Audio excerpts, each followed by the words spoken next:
Long ago, in a village where the red earth met the sky, there lived a woman named Abeni.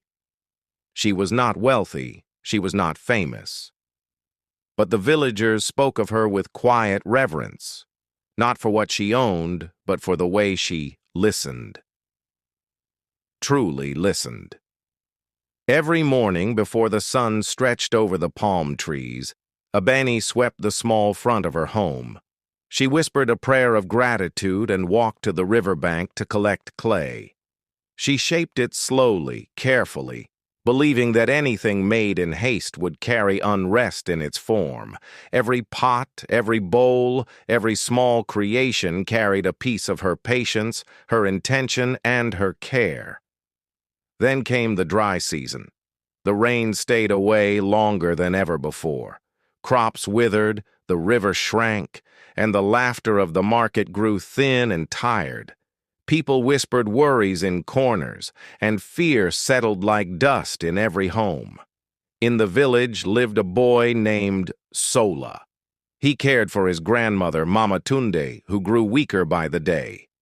Sola tried to be brave, but fear followed him like a shadow.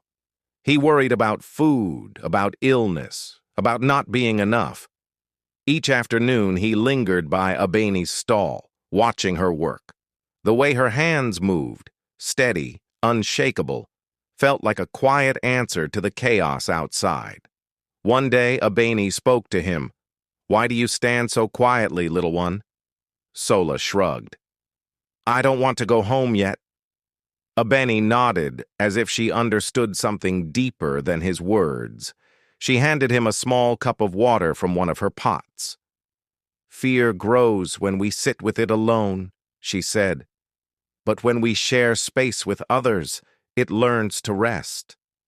Sola did not fully understand, but the words lingered. Then Mama Tunde fell seriously ill. The village healer could help only so much.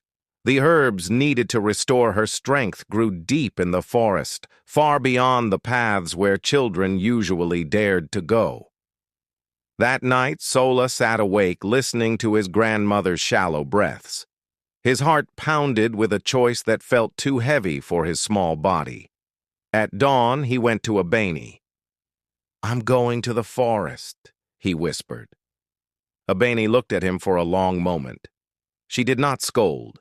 She did not forbid him. She simply placed a small clay pot in his hands, filled it with water, and tied a strip of cloth around his wrist. "Courage is not the absence of fear," she said softly. "It is moving forward while carrying it gently." The forest was quiet, heavy with shadows and unknown sounds. Sola's legs trembled, but he remembered Abeni's words and took one step, then another. Along the path, he met an old woodcutter struggling to lift fallen branches. Though he feared wasting time, Sola helped him. The man smiled, pointing Sola toward a hidden trail. Further in, a wounded bird struggled near thorns. Sola freed it, sharing the water from Abeni's pot. When the bird flew away, the forest seemed to breathe a little easier. Finally, he found the herbs by a stream so thin it barely ran.